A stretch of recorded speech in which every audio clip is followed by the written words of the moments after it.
They said it was just money, but what they did was abandon my son.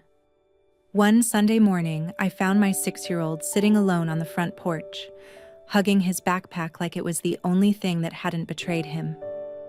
My parents had dropped him off, without a word, without a call, because I refused to lend my little brother $30,000. He was 6. He thought he had done something wrong. I called. I begged for an explanation. You know what they said? You chose not to support your family, so we're done supporting yours. That's when I realized blood doesn't always mean love, and some betrayals don't come with yelling or slammed doors. Sometimes they come in silence, in a child's quiet confusion, in the sound of a car driving away. But what kind of parents punish a child to get back at their daughter? What kind of family draws the line at money, then pushes a 6-year-old across it? And what if I told you this wasn't the first time they crossed a line? Hi, I'm the mother of that little boy, and today, I'm here not just to share my story, but to be heard.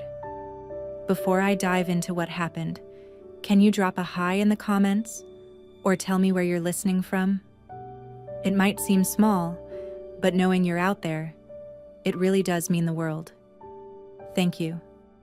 Now, let me tell you everything. My name is Rachel Carter. I'm 36, a single mom, and a freelance architect living in the northern suburbs of Austin, Texas. Our home is a 1-story, mid-century house tucked behind a row of old oaks, just big enough for me and my 6-year-old son, Aiden. Out back, there's a little patch of grass where he runs with his paper planes. I planted rosemary by the windowsill, not because I cook much, but because the smell calms me down when the air turns heavy. Most days, I manage.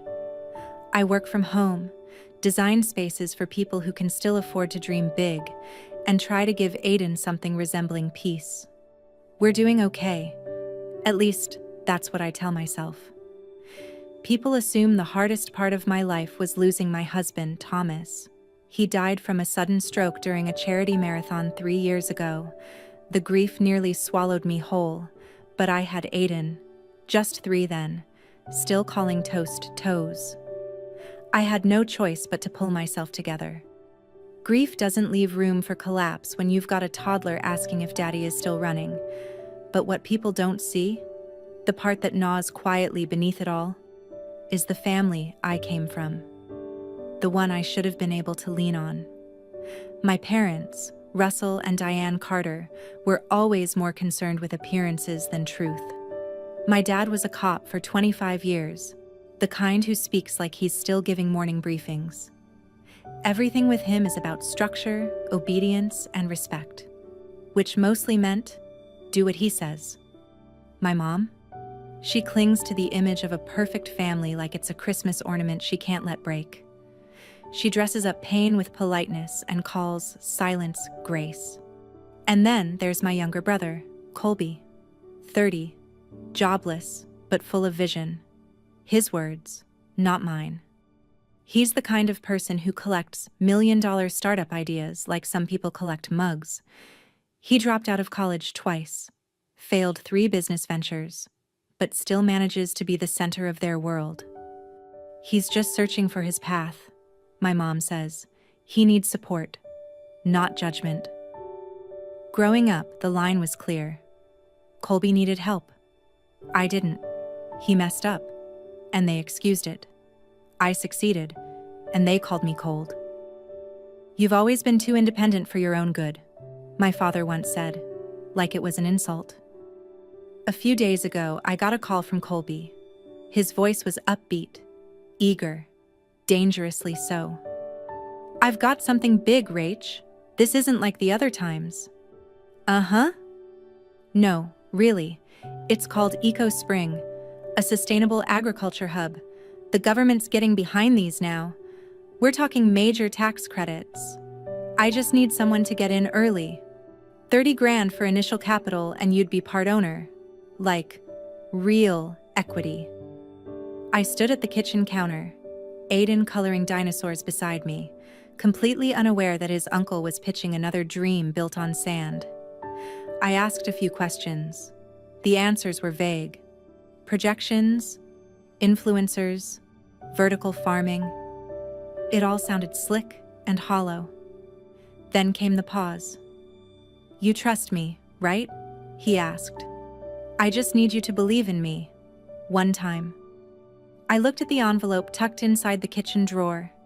It held the emergency fund I'd built over 2 years, money set aside for Aiden in case the heart condition that took his father ever came calling again. "I can't, Colby," I said, quietly but firm. "That money's for Aiden, for his health." Silence on the line, then a short breath. "Wow. So that's it? That's it?" That night, I didn't sleep well. I kept thinking about the way his voice dropped, the way disappointment turned quickly to accusation even without words. I knew what would come next. By morning, I had 2 missed calls from my mom and a long text that began with, "Your brother needed you, and once again, you chose yourself." Then came the classics. "You've always been like this. You think money matters more than family? You're not as generous as you pretend to be." I didn't answer. I didn't need to. I'd seen this dance before. In our family photos, I'm the one smiling the least. There's always something slightly off. Shoulders too stiff, hands folded too neatly. I learned early that my presence was more tolerated than celebrated. Colby brought chaos, sure, but it was chaos they could understand. Mine was silence, structure, and apparently, that made me the colder one. Just last week, my mom invited me to Sunday dinner. I left the message unread. I was tired of pretending, tired of holding my breath at their table, waiting for the next backhanded compliment or remark about how I was too hard on Colby. Now, as I watched Aiden sleep beside his favorite stuffed dog, I felt the weight of it all settle in my chest like a quiet verdict. I wasn't the selfish one. I was the one drawing a line, finally. But what I didn't know then was that this, my refusal to help, would be the match that set fire to everything. That within days, my own parents would do something I never imagined possible. And that by the time it was over, I'd have to rebuild not just trust, but the very definition of family itself. 2 days passed in silence after I turned Colby down. Not silence as in peace, but the kind that hangs in the air like the moment before a tornado hits. I knew better than to think it was over. Our family never lets disappointment stay quiet for long. The first crack came through a text. I wasn't asking for charity, just a chance. No context, no greeting, just that. Then, minutes later, another. Funny how some people forget where they came from. That night, as I tucked Aiden into bed, my phone lit up again, this time with a screenshot. Colby had forwarded our conversation to our parents. Underneath it, he'd typed, "Tried again. She still thinks she's above us." The next morning, my father called. He didn't ask how Aiden was, didn't ask about work. His voice came through like gravel, coarse, deliberate. "Just heard what happened," he said. "You really said no? After everything your brother's been through?" "I said no because it's not a real investment, Dad," I replied calmly. "It's a fantasy, and I have to think about Aiden first." "You mean, you have to think about yourself?" Then came my mother, on speaker. Her voice was sharper, like a knife wrapped in a napkin. "Colby's just looking for a way out, Rachel. He's been trying so hard. But of course you wouldn't see that. You never had to struggle." I bit the inside of my cheek. Struggle? You think losing Thomas wasn't a struggle? Raising a child alone? Building everything from scratch? Dad cut in. "This is just like that time you didn't talk to us for weeks after the funeral. We got stuck in traffic and you never forgave us." I didn't respond. My hands shook, but I kept my voice level. "You missed the burial, Dad, not just the service." And that was when something in me clicked. something cold and clear. From that moment on, I started recording our phone calls. Quietly. For myself. For memory. For clarity. I didn't know why exactly, only that I'd stopped expecting fairness and started preparing for proof. Later that evening, Aiden looked up from his grilled cheese and asked, "Why haven't we seen Grandma and Grandpa in a while?" I paused, knife mid-slice on his apple. "They're busy," I said. "Sometimes grown-ups need space too." He nodded solemnly, like he understood, but I could see the confusion in his eyes. That night, I got a message from my mom. "If you had any heart left, you'd know what to do." I stared at the screen, then typed back, "Love isn't something I can borrow from a bank." Dinner was quiet. We ate in near silence, save for the clink of forks. I found myself staring at the gallery wall in the dining room, the framed black and white photos of my childhood, family holidays, Colby holding his first bike. Without a word, I stood up, took each photo down and stacked them gently in a box. I didn't throw them away. I just didn't want them looking at me anymore. The next morning, another text arrived. From my mother. "Colby still calls Aiden his nephew. He loves that boy. Think about that." It was the kind of guilt trip she specialized in, weaponizing affection, framing love as something I was stealing. That night, I couldn't sleep. For the first time since Thomas died, I lay awake not from grief, but from something else. Anxiety, anger, a sense of being unmoored, like I was floating somewhere between betrayal and disbelief. But it wasn't over. The next afternoon, a package meant for Aiden arrived, one of those automated toy catalogs with his name handwritten on the front. I opened it, and inside was a birthday card with no return address. It read, "Hope your mom learns to be less stubborn. Love always, your family." No name, but I knew who sent it. Then came the final twist of that week.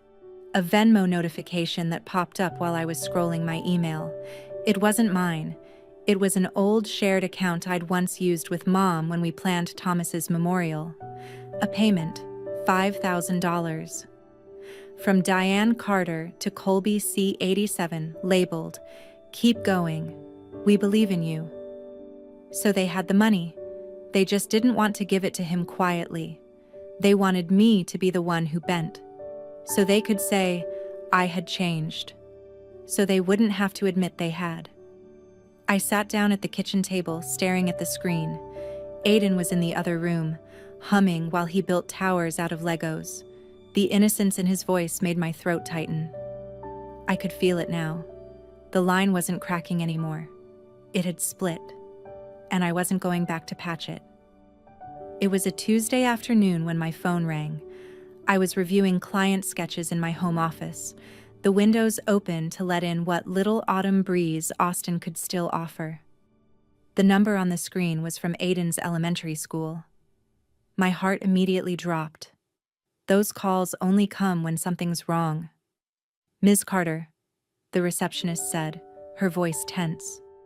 "We noticed Aiden wasn't picked up by his usual guardian, and we couldn't reach you to confirm the change. The sign-out sheet lists your parents. Is that correct?" My breath caught in my throat. "What?" I asked, standing so fast I knocked my coffee over. "What time did they pick him up?" "About an hour ago. The paperwork looked legitimate. A copy of an older authorization we have on file. We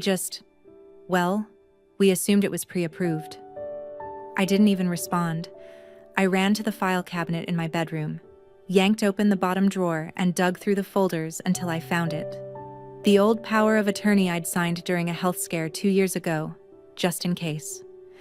It had expired over a year ago. They weren't supposed to have a copy anymore. I had told the school months back that all guardianship ran through me. They used it anyway. I called my mom. No answer. I called my dad. Straight to voicemail. "Colby?" Nothing. I tried again, and again, and again. Every ring that ended without an answer felt like a countdown I couldn't stop. I didn't know where Aiden was.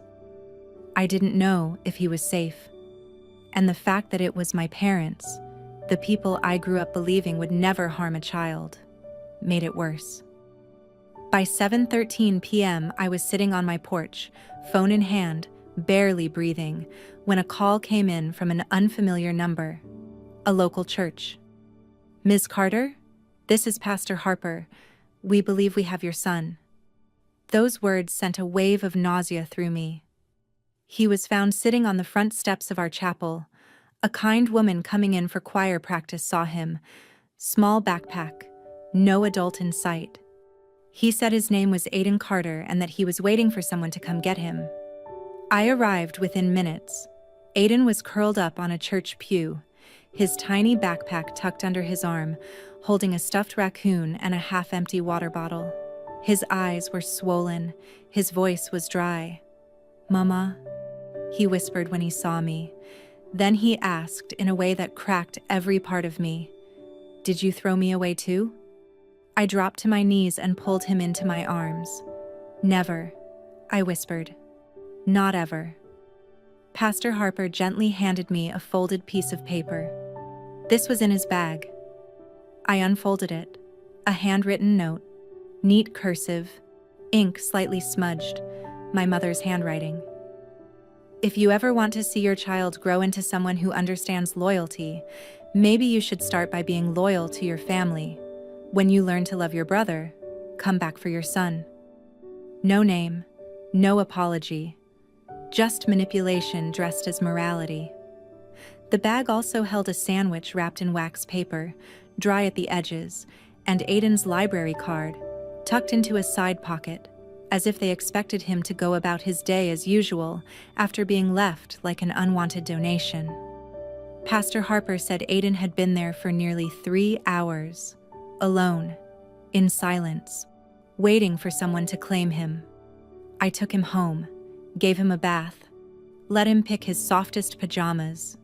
He didn't say much, just kept clinging to me, one hand always anchored on my sleeve. When he finally fell asleep, curled beside me, I sat in the dark and remembered something Thomas once said, long before he died. We were talking about the future, about parenting. "Rach, if the world ever turns on you, promise me you'll protect him, even if it means standing alone." So I did what I had to do. The next morning, I filed a formal police report.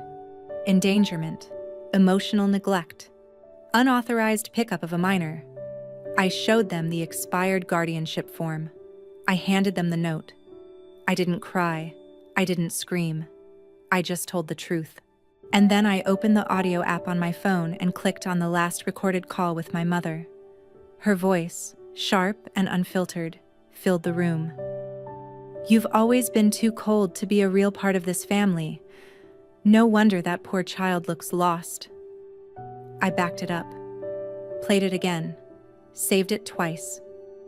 Not because I wanted revenge, because I wanted a record. Aiden deserved better than gaslighting and guilt masquerading as love, and I wasn't going to let that note be the last word. The line had already split. Now it was time to draw a boundary, one that couldn't be crossed with fake apologies or guilt-ridden cards, one that protected my son, no matter whose feelings it hurt. It started with a single email. No subject line, no name, just 6 words that clawed under my skin. "Check EcoSpring before it's too late." At first, I thought it was spam, maybe someone fishing for clicks or drama. But something about the timing, about how direct it was, wouldn't let me brush it off. I stared at it longer than I should have, rereading the sentence over and over until the words stopped making sense. Then I hit reply. Nothing. The email bounced back, sender address deleted. Something inside me shifted, so I called a contact, an old friend of Thomas's, now a private investigator. Told him I needed someone to look into a startup called EcoSpring. He didn't even blink. "Give me 48 hours. 2 days passed. In between, I tried to act normal. Took Aiden to school, met a client about a renovation in South Congress, forced myself to reply to emails. But my mind kept drifting back to that message, to the look on Aiden's face when he whispered, "Did you throw me away too?" When the investigator finally called back, he didn't open with small talk. "You're not gonna like what I found." EcoSpring wasn't real. Not legally, not financially. The LLC on file led to a fake address in Nevada. The Eco Campus pictured on their website was just a rebranded aerial shot from a farm in Finland. Their tech partner had no online presence beyond stock photos and a LinkedIn page created 6 weeks ago. It was a shell, a clean, hollow con. And then came the gut punch. Colby had used our parents' house as collateral. He convinced them to take out a second mortgage, $150,000, and invest it into what he called a ground floor sustainability miracle. The money?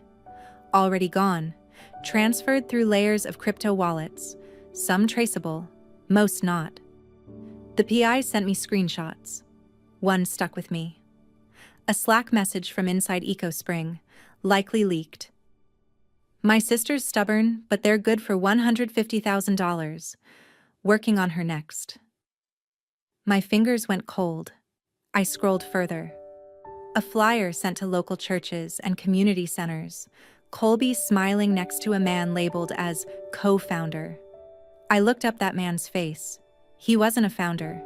He was Daryl Luxton. Indicted 3 years ago in Ohio for running a fake biofuel company that cost retirees their life savings. I sat there, in my kitchen, with Aiden coloring at the table across from me, trying to reconcile the brother I used to read comic books with, and this stranger scamming old people and pitching Ponzi schemes in places of worship. I dug deeper into Mom and Dad's finances. There it was. A $25,000 transfer from my mother's checking account to D. Luxton. I stared at it until my eyes blurred. And worse, my parents knew. The next twist came from the neighborhood group chat, of all places. A neighbor named Karen posted, "Wow, just heard Rachel went in with Colby on that EcoSpring deal and is now turning against him. Sad to see family tear each other apart." I messaged her privately, asked where she heard that. She said, "My Mom Tom told her." Over coffee, said I, panicked after investing and tried to make it look like Colby's fault. I wanted to scream. Instead, I saved the screenshots. Then I visited my parents' house, quietly, on a weekday. I didn't go in. I just sat in the car across the street and stared at the house I grew up in. The porch swing Dad built. The flower boxes Mom used to water every Sunday. All of it now tainted by lies, loyalty turned lethal. This wasn't a mistake. They weren't victims of Colby's charm. They were complicit. They gambled everything on the son who always needed saving, and nearly dragged me and Aiden down with them. In the moment, all I could think was, if I hadn't said no, if I'd trusted them just once more, would Aiden be curled up next to me tonight? Or would he be another pawn in this web of loyalty and deceit? I closed my eyes and whispered to myself, "Not again." This time, I wouldn't wait for the damage to spread. I would pull the plug before the entire house of cards came crashing down, on my son's future, on my sanity, on everything I still had left to protect. The office smelled like fresh linen and unease. Patricia Greer's firm was nestled in a quiet corner of downtown Austin. Modern, neutral walls, large windows, the type of space that tried to make legal proceedings feel less clinical. But nothing about today would feel neutral. Nothing about this meeting was meant to soothe. I had scheduled the appointment 2 days ago, after the final puzzle pieces of Colby's scam locked into place. Now, it wasn't just about emotional betrayal, it was about criminal negligence, about child endangerment, about protecting Aiden before the damage became irreversible. I brought everything, printouts, screenshots, Bank records, emails, the recording of my mother telling me I was too cold to be a real part of this family, and Aiden's drawing. A tree with a broken trunk and a single sprout growing stubbornly from the crack. That drawing I placed at the center of the conference table. Not for them, for me. A reminder of why I was here. My parents arrived separately, 10 minutes late, dressed like they were headed to church. My father wore his navy blazer, slightly frayed at the cuffs. My mother clutched a worn leather handbag like it might shield her from what was coming. Colby didn't show. Patricia began the meeting without him. "I've invited you here today as counsel to Ms. Rachel Carter," she said, voice steady. "The contents of this meeting are documented. We'll be discussing evidence of financial misconduct, possible complicity, and the emotional and legal implications regarding a minor child, Aiden Carter." My mother scoffed at the formality. "Rachel, really? Lawyers now?" I kept my tone even. "I'm not here to argue. I'm here because I won't let silence cost my son his peace of mind." I handed over the evidence packet, pages clipped neatly, each document labeled. They skimmed it first, then stopped cold. My father's hand trembled slightly as he flipped to the page showing the wire transfer to D. Luxton. My mother's face flushed red at the email excerpt from Colby. "Still trying to squeeze money from my sister. Might get more if I dangle Aiden." Patricia leaned forward. "We have evidence linking Colby to a known scammer. The funds from your home equity loan are traceable to shell accounts. If federal authorities become involved, and you are seen as knowingly aiding him, you could face charges as accomplices." My father tried to protest. "We didn't know it was fraud," Colby said. Rachel cut in. "I'm done protecting people who gamble with a child's safety. You signed papers. You made transfers. You defended him even after he abandoned Aiden on a church doorstep." My mother's voice cracked. "We thought you'd forgive him like always." "I don't need conditional love anymore," I said quietly. "Not for me. And never for Aiden." Dad reached for his pack of cigarettes but didn't light one. Just tapped the box nervously against the table, a small human tell that he was unraveling. Patricia slid a document forward. "This is a proposed agreement, supervised visitation only. All contact must be approved and monitored by a licensed therapist or child welfare officer. Additionally, you agree to cooperate with any investigation involving Colby and provide full transparency of all financial records." My mother looked at the paper like it was a betrayal. "You're going to humiliate your own family?" she snapped. "Is that really what you want? To have people think we're monsters?" I didn't answer right away. I reached into my bag and pulled out Aiden's drawing. "This," I said, laying the picture on the table again, "is what your actions nearly broke. He drew this the morning after he was abandoned. He called it the tree that won't fall again." The silence sat heavy, and then, just as Patricia began to wrap up, the door opened. Colby strolled in, late, casual, a coffee in hand like he was walking into brunch. "Whoa, what's all this?" he said with that same false innocence he wore in every crisis he caused. "You guys having a family powwow without me?" I didn't speak. Instead, I reached into the folder one last time and slid out a printed screenshot of his email, the one sent to D. Luxton. He blinked. "I've never seen that before." "You typed it," I said evenly. "Your email, your timestamp, your betrayal." Colby laughed, but the sound was thinner now. Forced. Patricia stood. "Mr. Carter, you'll receive a formal notice. From this point forward, any communication with my client will go through this office. You'll also be contacted by investigators." My parents looked stunned, not at him, but at me, like they hadn't realized I was serious. But I was. This wasn't a tantrum. This was a reckoning. And I would not let my silence become consent to their cruelty, their negligence, their willful blindness. If I stayed quiet now, I might as well have opened the church door and left Aiden there myself. No more silence. No more excuses. This time, I was speaking. For both of us. The knock on the door that morning wasn't loud, but it was final. 2 agents, plain clothes, federal IDs, and polite formality that left no room for denial. Ms. Carter, we'd like to speak with you regarding the information you submitted about EcoSpring. I nodded and stepped aside. I'd been expecting them, just not so soon. Or maybe, if I'm honest, I hoped deep down they'd never come, that this nightmare would just dissolve on its own. But truth has a habit of showing up whether you're ready or not. For the next hour, I handed them everything: the audio recordings, the screenshots, the emails, anonymous and otherwise. The most damning piece was Colby's smug little message.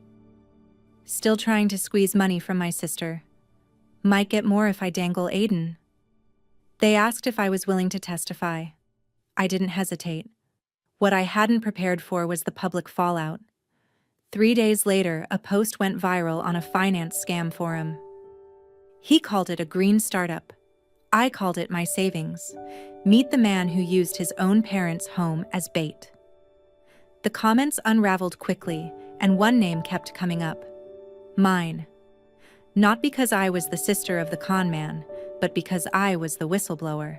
The local paper ran a front-page article titled, "Daughter Breaks the Silence Against Her Own Blood." Suddenly, I wasn't just Rachel.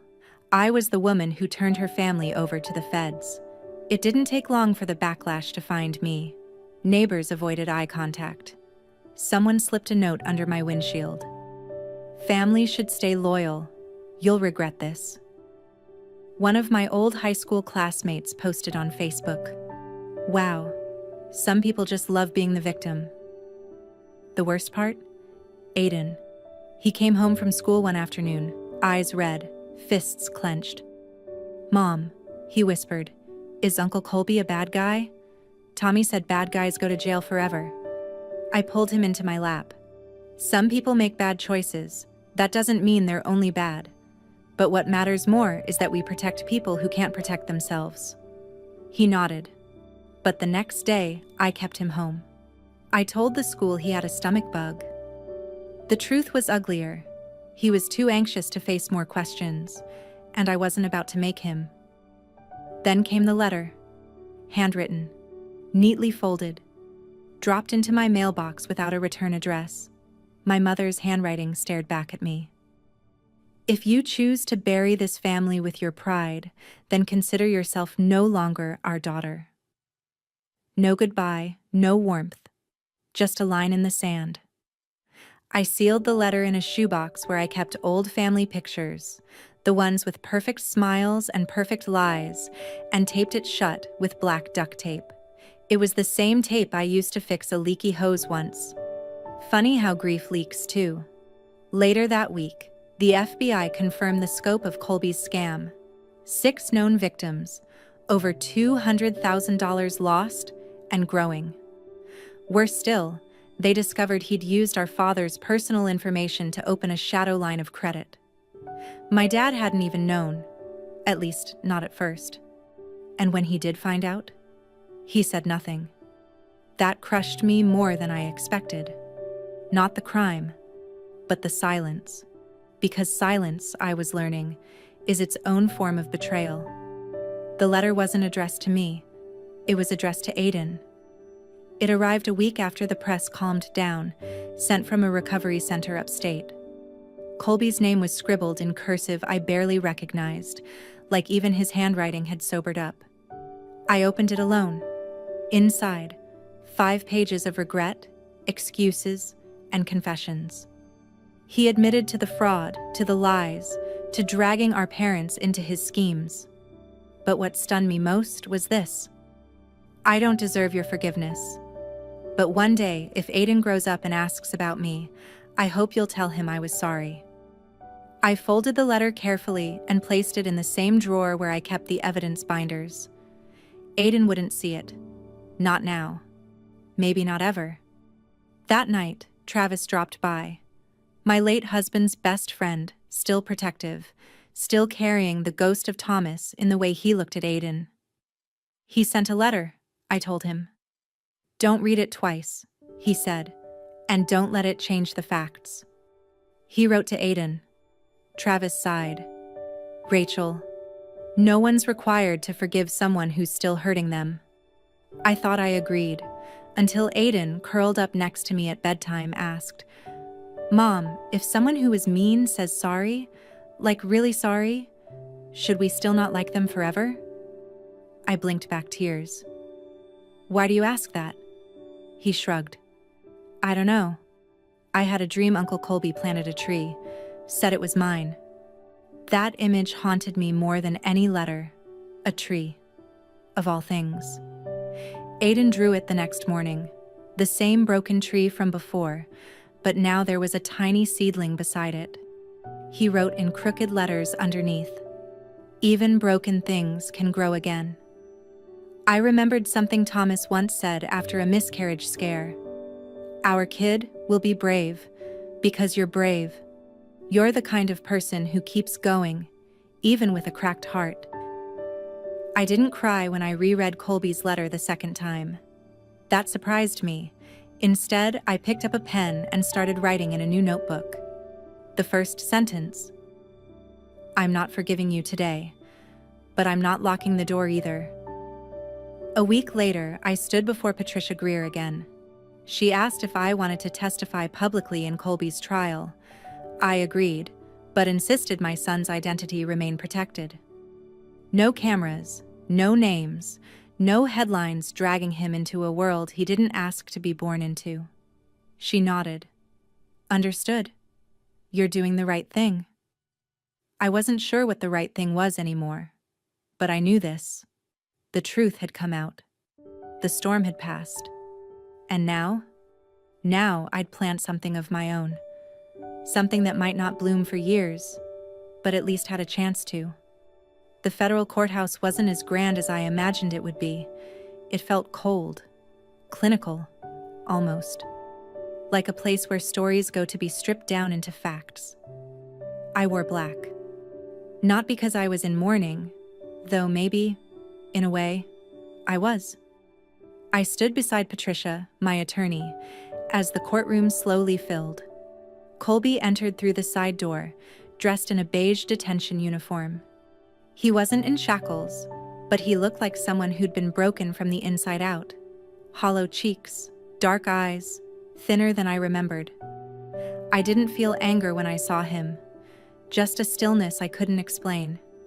The prosecution laid out the details: fraudulent startup, fabricated documents, falsified investor records, wire fraud. I confirmed the recordings, emails, and crypto transfers. When they asked about the money traced from my parents' account to a digital wallet in another name, I simply nodded and said, yes. I tracked it myself. Then something unexpected happened. My father stood. He was trembling, voice hoarse. Your Honor, I knew what he was doing, he said, but I thought maybe if he had the money, he'd turn it around, fix it before it got worse. There was a pause in the courtroom, heavy, suffocating. I stared at him, stunned. Not because he had lied, but because he'd watched us burn and still held the match. When it was my turn to speak, I reached into my purse and pulled out Aiden's sketchbook. I'd tucked it there that morning like a charm. His latest drawing was of a large oak with roots so deep they broke through the page. I took the stand and looked right at Colby. For the first time, I didn't feel rage, just absence. Like whatever part of me he used to hold had finally let go. When opposing counsel asked, Ms. Carter, do you wish to amend or withdraw any of your statements? I shook my head slowly. I can't take back what my son lost. The judge didn't waver. 5 years probation, compulsory rehab, and 1,000 hours of community labor. The defendant will also be restricted from initiating any financial ventures without oversight for the duration. Colby cried. Silent tears. Not a plea for sympathy, more like a confession to the universe. The judge glanced at me again. Ms. Carter, you didn't refuse forgiveness out of vengeance. You refused because love sometimes requires distance. As the gavel fell, Colby asked through his attorney for one thing: a final visit with Aiden. Just one. I declined. But I handed Patricia an envelope. Inside, a note. Forgiveness isn't owed, it's earned. For now, stay away. My father lingered at the back after everyone else left. He approached slowly, like a man walking through rubble. He stopped a few feet away from me. I'm sorry I stayed quiet, he said, but I know I've lost the right to ask for anything now. Then he turned and walked out alone. 2 weeks later, the moving truck rolled into a quiet cul-de-sac lined with golden maples and freshly painted fences. Our new home wasn't fancy, but it was safe, uncomplicated. The past was no longer welcome here. I finalized the transfer papers, cutting legal ties with my parents and the family estate. Aiden was enrolled in a new school, and I filed the official guardianship paperwork. If anything ever happened to me, Travis and his wife Jenny would raise Aiden. We celebrated with pizza and ice cream in their backyard, the four of us under string lights and paper lanterns. It's not because we're scared, I told Aiden gently that night. It's because we trust people who love you the right way. He nodded, then hugged Jenny like he'd known her forever. In therapy, I finally let the words out. I don't hate them anymore, I told my counselor. I just don't want Aiden to grow up thinking love should hurt that much. While unpacking boxes, I found an old leather notebook, Thomas's. The last thing he ever wrote to me was scrawled in ink on the inside cover. If anything ever happens to me, live kind, but don't be a martyr. I smiled through the ache. Aiden had redrawn the tree again. This time, it stood tall and vibrant, with birds nesting in the branches. I framed it. It now hangs above our dinner table. Together, we created something called The Things We Grew From box. Inside it, we kept letters, old family photos, bits of childhood, even the painful things, because hiding them wouldn't make them disappear. But remembering how we survived? That's where the healing begins. Travis hugged me one afternoon and said, "You didn't choose the easy path, Rach, but you chose the right one." Then came a card in the mail from Pastor Harper, the same man who sheltered Aiden when he was left behind. Sometimes love is fierce. You fought well. I kept the card in my wallet. Later that week, Aiden and I took a selfie in the front yard, the sun kissing our cheeks, wind in our hair. The caption? Just us. Still enough. It was the first real fall afternoon, the leaves scattered in spirals, the breeze cool but soft. Aiden and I walked to the park near our new house. He had a vanilla cone melting too fast in his little fingers. I had a coffee I'd reheated 3 times already. We didn't talk about the past anymore. Not much. That day, he asked if he could take swim lessons, and then if I'd let him help cook dinner sometime. We passed a big family on a picnic blanket. Grandparents, uncles, toddlers. I watched them with no bitterness, no envy, just quiet acceptance. I had my family right beside me. Then Aiden bent down to pick something up from the grass, a tiny, pale seed. "Let's plant it, Mom," he said, eyes lit up. "Maybe something cool will grow." I smiled. "Okay, but remember, you'll have to care for it, even when it doesn't seem like it's growing." He nodded like I'd just told him a great secret. I watched him dig a little hole in the corner of our garden when we got home, his hands gentle, deliberate, like the soil was sacred. And for a moment, I remembered being a little girl, standing in a park, wishing my dad would take my hand. Now I was holding my son's, and it felt more than enough. As we sat on the bench later, Aiden asked, "Where does the wind come from, Mom?" I looked out toward the sun and said softly, "From places you don't have to go back to." That night, I wrote one last sentence in my journal, the one I'd started after the trial, the one where I kept track of every step forward. Peace isn't given, it's built, sometimes from ashes. And this time, I believed it. Sometimes, the hardest journeys teach us the deepest truths. Family isn't always about blood or shared history. It's about who stands by you when the world turns away. Healing takes time, and forgiveness doesn't mean forgetting. It means choosing peace over pain. In the end, the strongest love is the one that protects without conditions, that holds without hurting. Thank you for listening and sharing this space with me. If my story touched you, please leave a comment, follow, and subscribe. Your support means everything.